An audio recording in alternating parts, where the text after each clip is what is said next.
Medak municipal ఎలక్షన్లో పట్టణానికి చెందిన 29వ వార్డు కాంగ్రెస్ అభ్యర్థి బొద్దుల కృష్ణ తనయుడు బొద్దుల భవానీ ప్రసాద్ ని ఈ రోజు ఇతర అపోజిషన్ పార్టీ వాళ్ళు తనపై దాడి చేశారని, ఆ దాడి నుండి త్రుటిలో తప్పించుకొని బయటపడ్డారని మాట్లాడుతూ, మేము కేవలం కూరగాయల వ్యాపారం చేసుకుంటూ మాత్రమే జీవనం సాగిస్తున్నామని, తమ ప్రతిపక్ష నాయకులు ఓటమి పాలవుతారేమో అనే భయంతో దాడికి ప్రయత్నించారని తెలిపారు.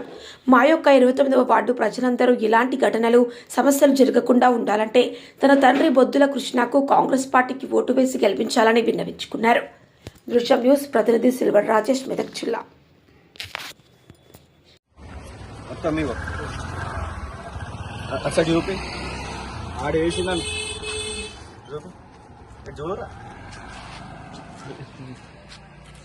ఆడ నిల్చోబెట్టి నన్ను కొట్టడం జరిగింది. మా అక్క చెల్లెళ్ళు కానీ మా అన్న వాళ్ళు వీళ్ళందరూ వచ్చి నన్ను కాపాడడం జరిగింది. తక్షణమే మీరు ఆలోచన చేసి ఇసుంటి రౌడీలకు మీరు ఓట్లేస్తారా, లేకపోతే నాలాంటి న్యాయమైన వ్యక్తులకు మీరు మా నాన్నకు ఓటేస్తారా? మీరే ఆలోచన చేసుకోండి.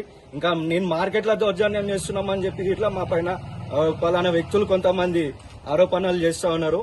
ఇవి ఏవి కూడా వాస్తవాలు కాదు. 24 గంటలు మేము మార్కెట్లో ఉండి కూరగాయలు అమ్ముకుంటాం. గెలిచినా కూరగాయలు అమ్మేదే, గెలవకున్నా కూరగాయలు అమ్మేదే. మా వృత్తి అది, మా వ్యాపారాలు కాపాడుకుంటాం అదే అని ఇదే అని చెప్పి ఎన్నో ఆరోపణలు చేస్తున్నారు.